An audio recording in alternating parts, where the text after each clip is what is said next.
नमस्कार दोस्तों, स्वागत है आपके अपने YouTube channel AB technical classes में। आप जानते हैं हम पढ़ रहे हैं प्रिंसिपल ऑफ टीचिंग, जिसके लिए हम आज आपके लिए फिर से क्लास लेके आए हैं, जिसमें हम साइकोलॉजी ऑफ लर्निंग पढ़ रहे थे और उसकी अगर हमारा अगला नेक्स्ट टॉपिक है उसके बारे में हम पढ़ेंगे। तो आज हम देखते हैं हमारा जो उद्देश्य है, जो शीर्षक रहेगा वो क्या रहेगा, सीखने के नियम और सीखने के सिद्धांत। यानी कि जो सीखने के नियम और सीखने के सिद्धांत है, इसके अंतर्गत हमने जो सिद्धांत है वो कुछ सिद्धांत पढ़ लिए थे। और आज का हमारा उद्देश्य रहेगा सामान्य ज्ञान और कौशल सीखने में मानव इंद्रियों के महत्व को समझना। सीखने के और जो कौशल सीखने के अंतर्गत जो मानव इंद्रियों का महत्व क्या होता है उसके बारे में हम पढ़ेंगे। व्यक्तिगत मतभेदों के विचित्र जो विभिन्न कारण हैं उनका विश्लेषण करेंगे। और उसके बाद अगर इसकी समीक्षा देखी जाए तो हमने लास्ट वीडियो में क्या है, सहक्रिय अनुबंध का सिद्धांत पढ़ा था, जो किसने दिया था, BF स्किनर ने दिया था। और 1938 में ये सिद्धांत दिया था। किसने दिया था, BF स्किनर ने। और BF स्किनर को क्या है, सहक्रिय अनुबंध के सिद्धांत का क्या है, जनक कहा जाता है। उसके बाद हमारी प्रेरणा देखी जाए तो उसके अंतर्गत क्या है, मानव इंद्रियां मूलतः क्या है, 5 होती है। जैसा कि मैंने आपको पहले भी बताया था, मानव इंद्रियां कौन कौन सी होती है, आंख, कान, नाक, जीभ और त्वचा। जो मानव की 5 इंद्रियां होती है उनका विश्लेषण करेंगे, उनके महत्व को समझेंगे। उसके बाद जो संवेदन अंग होते हैं उन्हें क्या है, ज्ञान का द्वार कहा जाता है। मानव के जो संवेदन अंग हैं उन्हें क्या है, ज्ञान का द्वार कहा जाता है।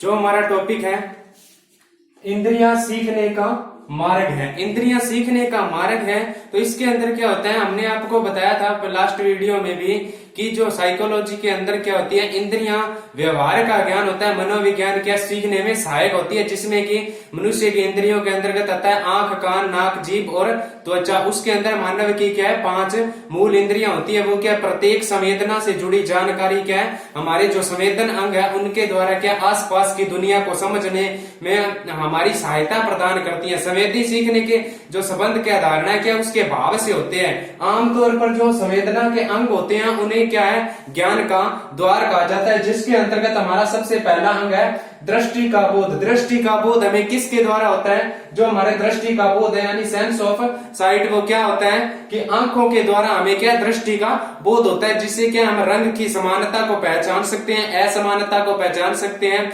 उसके अलावा जो सभी हमारे सामने देखने वाले दृश्य हैं उसकी उत्तेजनाओं को हम पढ़ सकते हैं। उसके बाद हमारे इंद्रिय है जो देखते हैं सुनने का बोध, सेंस ऑफ हेयरिंग। हम यानी कि कान जो हमारी इंद्रियां उसके द्वारा क्या हम श्रवण करने की संवेदना क्या है, किसके द्वारा होती है, हमारी कानों के द्वारा होती है, जिससे क्या है हम विभिन्न प्रकार की आवाजों का बोध कर सकते हैं। उसके बाद है गंध का बोध यानी sense of smell. Sense of smell में देखा जाए कि जो कि हमारे नाक के द्वारा हम इसका संवेदना का बोध करते हैं, या हम जो स्मेल है अच्छी है, बुरी है, या किसी रबड़ का जलना हो गया या किसी तेल का हो गया, उसके प्रकार से क्या हम गंध का बोध करते हैं। उसके बाद देख नेक्स्ट है स्पर्श या छूने का बोध, जिसके द्वारा क्या हम किसी को छूकर बता सकते हैं कि ये क्या चीज है, उसके हिसाब से। जैसे कि कोई शरीर का हिस्सा है उसके द्वारा स्पर्श करने से हमें क्या चिकनाई है, कोमलता है, कठोरता, खुरदरापन का एहसास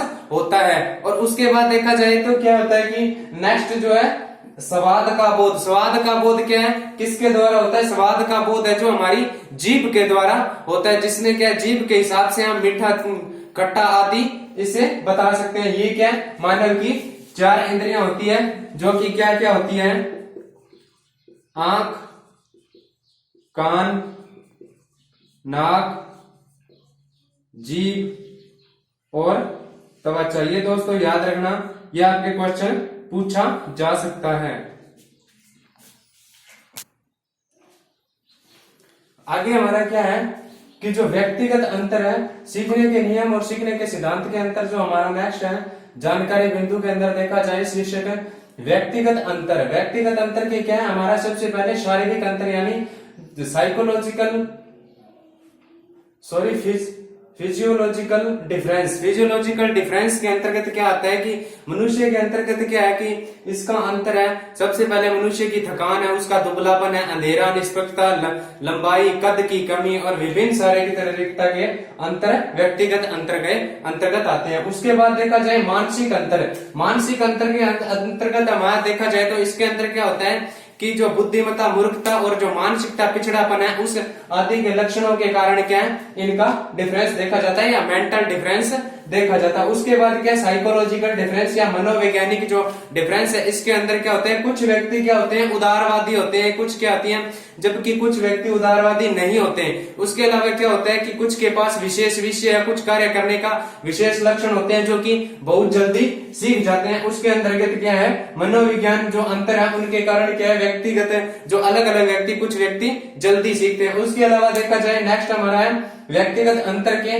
कारण। इनके कारण क्या होते हैं तो सबसे पहले अनुवांशिकता कारण। अनुवांशिकता का कारण देखा जाए तो उसमें क्या है कि जिन व्यक्तियों के अंतर्गत क्या व्यक्तिगत अंतर के अंतर माता पिता का महत्वपूर्ण योगदान होता है। उसके बाद वातावरण को देखा, एनवायरमेंट को देखा जाए तो उसमें क्या उसकी जो व्यक्ति रह रहा है वहां के वातावरण की विशेषता और उनके जो भौतिक और सामाजिक अंतर हैं उनको भी देखा जा सकता है। उसके बाद है इसकी बुद्धिमत्ता, इंटेलिजेंस देखा जाए। इंटेलिजेंस के अंदर क्या है कुछ व्यक्तियों का क्या आईक्यू उच्च होता है, वो क्या जल्दी सीखने के अंदर सक्षम होते हैं, कुछ मंद बुद्धि होते हैं जो कि जल्दी नहीं सीख सकते। इसके हम अंतर देख सकते हैं। तो आज का हमारा टॉपिक यहाँ कंप्लीट होता है। इसके अंतर्गत हमारा देखा जाए तो इसमें आपसे पूछा जाए जी द्रव्य जो दृश्य संवेदना है वो किसके द्वारा देखी जाती है। तो दृश्य संवेदना का अनुप्रयोग के अंदर देखा जाए तो दृश्य संवेदना किस प्रकार देखी जा सकती है आप हमें कमेंट बॉक्स में बताएं।